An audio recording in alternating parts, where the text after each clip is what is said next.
ನೀವು ಅಟ್ಲೀಸ್ಟ್ ಮಾಡ್ಬೇಕನ್ನೋ ಒಂದು ಧೈರ್ಯ ತಗೊಂಡು ಪಾರ್ಟಿಸಿಪೇಟ್ ಮಾಡಿ ಅದನ್ನ ಫಿನಿಶ್ ಮಾಡಿದ ಅದಕ್ಕೆ మేము కంగ్రాచులేషన్స్ చెప్పಬೇಕು. ಯಾಕಂದ್ರೆ విన్ చాలా అనుకోదు. మామూలు చూడండి గాయ్స్ పుషప్స్ కాదు చూడండి మీరే క్లీన్ గా ఉంది. పుషప్స్ ఆయిల్ చూడండి గాయ్స్ సెట్ చేస్తున్నారు. పుషప్ కాదు ఇది అసలు ఫుల్ స్కామ్ గాయ్స్. చూడండి ఇది థర్డ్ గ్రూప్ అన్నమాట. స్టార్ట్ అయిపోయింది. Only 4 members guys. Full speed ఉంది గాయ్స్. రన్నింగ్ చూద్దామంట మీకు లాస్ట్ చూపిస్తా. అన్న పుషప్ అన్న ಇದು ಅಣ್ಣ ಪುಷಪ್ ಅಂದ್ರೆ ಚೆಸ್ಟ್ ಡೌನ್ ಬರ್ಬೇಕಣ್ಣ. ಏನಣ್ಣ ಇದು ಅಣ್ಣ ಪುಷಪ್ ಅಣ್ಣ.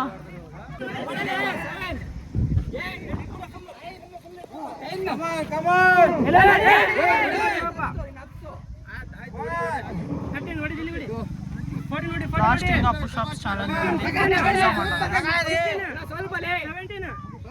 18 19 20 లాస్ట్ అಣ್ಣ 20 ಹೊಡೆದಿಲ್ಲ. ಡೌನ್ ಡೌನ್ 10 15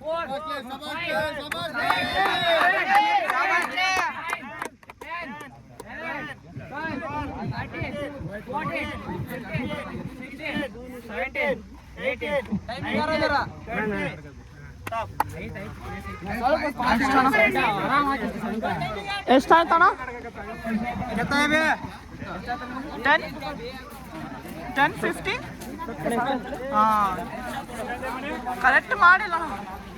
10:57 ఇప్పుడు గాయస్ చూడండి 4th గ్రూప్ స్టార్ట్ అయిపోయింది.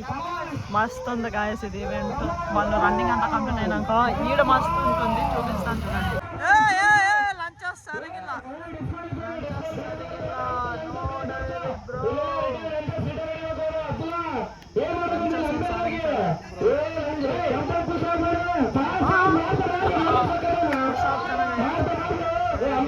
ಥರ್ಡ್ ಫೇಜ್ಗೆ 10 ನಿಮಿಷ 50 ಸೆಕೆಂಡಿಗೆ ಕಂಪ್ಲೀಟ್ ಮಾಡಿರ್ತಾರೆ. ಅವರಿಗೆ ನಮ್ಮ ಮದುವೆ ಕಡೆಯಿಂದ ಥರ್ಡ್ ಫೇಜ್ ನ ಕೊಡುತ್ತಿದ್ದೀವಿ.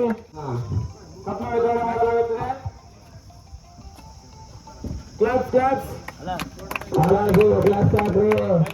ತಿಪ್ಪೇಶ್ ಅವರಿಗೆ ಥರ್ಡ್ ಪ್ರೈಸ್ ತಿಪ್ಪೇಶ್ ಯಾದವ್ ಬಳ್ಳಾರಿ. ಆನಂದ್ 10 ನಿಮಿಷ 49 ಸೆಕೆಂಡ್ ಅಲ್ಲಿ ಕಂಪ್ಲೀಟ್ ಮಾಡಿರ್ತಾರೆ. ಅವರಿಗೆ ನಿತಿನ್ ಕಡೆಯಿಂದ ಸೆಕೆಂಡ್ ಪ್ರೈಸ್ ನ ಕೊಡುತ್ತಿದ್ದೀವಿ. ಕಂಗ್ರಾಚುಲೇಷನ್ಸ್ ಆನಂದ್ ನಿತಿನ್. ಈಗ ಫಸ್ಟ್ ಪ್ರೈಸ್ ಅನ್ನು ಜಗದೀಶ್ ಬಿ 10 ನಿಮಿಷ 22 ಸೆಕೆಂಡ್ ಅಲ್ಲಿ ಕಂಪ್ಲೀಟ್ ಮಾಡಿರ್ತಾರೆ. 10 ನಿಮಿಷ 72 ಸೆಕೆಂಡ್. ಈ ಒಂದು ಟೂರ್ನಿಮೆಂಟ್ ಅಲ್ಲಿ ಪ್ರಥಮ ಬಹುಮಾನವನ್ನು ನೀಡಿರ್ತಾರೆ ಬಾಬಾಯ್ ಅವರು. ಅವರಿಗೆ ಬಿ RS ಹಾರ್ಡ್ವೇರ್ ಶಾಪಿನ ಓನರ್ ಬಾಬಾ ಅವರಿಂದ ಪ್ರಥಮ ಬಹುಮಾನ ಕೊಡ್ತಿದ್ದಾರೆ. ಮೊದಲನೇದಾಗಿ ಪಾರ್ಟಿಸಿಪೇಟ್ ಮಾಡುವಂತವರೆಲ್ಲ ಪಾರ್ಟಿಸಿಪೇಟ್ ಗ್ರೂಪ್ ಕಂಗ್ರಾಚುಲೇಷನ್ಸ್. ಯಾಕಂದ್ರೆ ಎಲ್ಲರೂ ಹೊರಗಡೆ ನಿಂತು ಹೋಗಿದ್ರು ಕೂಡ ನೀವು ಅಟ್ಲೀಸ್ಟ್ ಮಾಡ್ಬೇಕನ್ನೋ ಒಂದು ಧೈರ್ಯ ತಗೊಂಡು ಪಾರ್ಟಿಸಿಪೇಟ್ ಮಾಡಿ ಅದನ್ನ ಫಿನಿಶ್ ಮಾಡಿದ ಅದಕ್ಕೆ ನೀವು ಕಂಗ್ರಾಚುಲೇಷನ್ಸ್ ಹೇಳಬೇಕು. ಯಾಕಂದ್ರೆ ವಿನ್ ಯಾರು ಆಗ್ಬೋದು. ವಿನ್ ಆಗ್ತಿದ್ರು ಅವರ ಕೆಪಬಿಲಿಟಿ ಮೇಲೆ ಹೋಗೋದು, ಅವ್ರ ಕನ್ಸಿಸ್ಟೆನ್ಸಿ ಮೇಲೆ ಹೋಗೋದು. ಹಾಗಾಗಿ ಫಸ್ಟ್ ಪಾರ್ಟಿಸಿಪೇಟ್ ಮಾಡಿ ಅದಾದ್ಮೇಲೆ ವಿನ್ ಕಡೆಗೆ ಗಮನ ಕೊಡೋದನ್ನ ನೆಕ್ಸ್ಟ್ ನಿಮಗೆ ಅದು ತೋರಿಸ್ತಾ ಹೋಗುತ್ತೆ ಗೇಮು. ಯಾಕಂದ್ರೆ ನೀವು ಪಾರ್ಟಿಸಿಪೇಟ್ ಮಾಡೋಕ್ಕಿಂತ ಮುಂಚೆನೆ ನೀವು ವಿನ್ನಿಂಗ್ ಲಾಸ್ ಏನಾಗಿ ಡಿಸೈಡ್ ಮಾಡಬೇಕಾದ್ರೆ ಅದು ವಿನ್ ಲಾಸ್ ನಿಮಗೆ ಅದರ ಅನುಭವನೇ ಗೊತ್ತಾಗಲ್ಲ. ಹಾಗಾಗಿ ಇದೇ ರೀತಿಯಾಗಿ ಮುಂದಿನ ವರ್ಷ ಕೂಡ ಚೆನ್ನಾಗಿ ನಡೆಸ್ತೀವಿ. ಯಾಕಂದ್ರೆ ಫಸ್ಟ್ ಟೈಮ್ ಆಡಿದ ಕಾರಣ ಸ್ವಲ್ಪ ಕಾರ್ಯಕ್ರಮಗಳು ಆಗಿದ್ದಾವೆ. ಟೈಮ್ ವೇರಿಯೇಷನ್ ಆಗಿರ್ಬೋದು ಅಥವಾ ಮ್ಯಾನೇಜ್ಮೆಂಟ್ ಅಲ್ಲಿ ಸ್ವಲ್ಪ ಮಿಸ್ಟೇಕ್ ಆಗಿರುತ್ತೆ. ಅದನ್ನು ನೆಕ್ಸ್ಟ್ ಟೈಮ್ ಸರಿಹೊಂದಿಸಿ ಇನ್ನೂ ಹೆಚ್ಚಿನ ರೀತಿಯಲ್ಲಿ ಸ್ವಲ್ಪ ಸರಿಯಾಗಿ ಕಲಿಸಿ ನೀವು ಅರೇಂಜ್ಮೆಂಟ್ ಮಾಡಿದಂತ ಈಗ ಮೊದಲ ಚಾಲೆಂಜ್ ಅವರು ಧನ್ಯವಾದಗಳು ತಿಳಿಸುತ್ತಾ ನನ್ನ ಇವೆಂಟ್ ಮಾತ್ರ ಚೆನ್ನಾಗಿತ್ತು. ನಾನಿದ್ದ ಫಸ್ಟ್ ಟೈಮ್ ಪಾರ್ಟಿಸಿಪೇಟ್ ಮಾಡಿದ್ದು. ನನಗೆ ಅಣ್ಣರೆಲ್ಲ ಇನ್ಸ್ಪಿರೆನ್ಸ್ ಮಾಡಿದ್ವಿ. ಅಣ್ಣರೆಲ್ಲ ವರ್ಕೌಟ್ ಹೇಳ್ತಿದ್ರು. ಈ ಅಣ್ಣರಿಂದನೇ ನಾನು ಇಲ್ಲಿ ಬರೋಕ್ಕೆ ಈ ಕಾರಣ ಈ ಸ್ಟೇಜಿಗೆ. ತಿಪ್ಪೇಶ್ ಅಣ್ಣ ಅಂತ ಅಣ್ಣ ಡೈಲಿ ವರ್ಕೌಟ್ ಹೇಳ್ತಿದ್ರು ನನಗೆ ಈ ಥರ ಮಾಡೋ ಅಂತ. ಅವರಿಂದನೇ ನನಗೆ ಈ ಸ್ಟೇಜಿಗೆ ಬರೋದ ಕಾರಣ. ತುಂಬ ತುಂಬ ಥ್ಯಾಂಕ್ಸ್ ಅಣ್ಣ. ಎಲ್ಲ ನಮ್ಮ ಕ್ರೀಡಾಪಟುಗಳಿಗೆ ಪಾರ್ಟಿಸಿಪೇಟ್ ಮಾಡಿರುವಂತ ಕ್ರೀಡಾಪಟುಗಳಿಗೆಲ್ಲ ಮೆಡಲ್ ಸಿಗ್ತಾ ಇರುತ್ತೆ.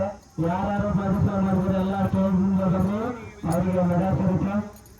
ಇದೇ ರೀತಿ ನಮ್ಮ ಕ್ರೀಡೆಯಲ್ಲಿ ಯಾವ ವರ್ಷ 50 ಟೈಮ್ ನಡೆಸಿಲ್ಲ.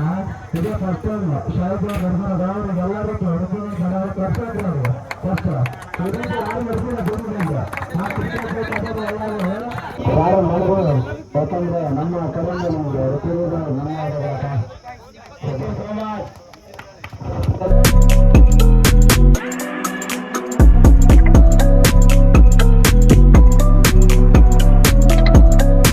గాయస్ ఇక్కడ ఊర్లో ఈవెంట్ అంతా మస్తు కంప్లీట్ అయిపోయింది. ఇప్పుడు ఆఫ్టర్నూన్ టైం వచ్చేసి 2 అయింది. ఈ బ్లాగ్ నేను ఇక్కడికే ఎండ్ చేస్తాను. ఐ థింక్ ఈ బ్లాగ్ మీకు ఇష్టమైంటే ఒక లైక్ కొట్టి అలాగే ఛానల్ని సబ్స్క్రైబ్ చేసుకోండి. మళ్ళీ నెక్స్ట్ బ్లాగ్లో కలుద్దాం. Thank you so much for watching. Okay టాటా బాబా. కమాన్ కమాన్ అన్న ఏసి ఏమైతుంది నా ఏమైతుంది నా ఏమైతుంది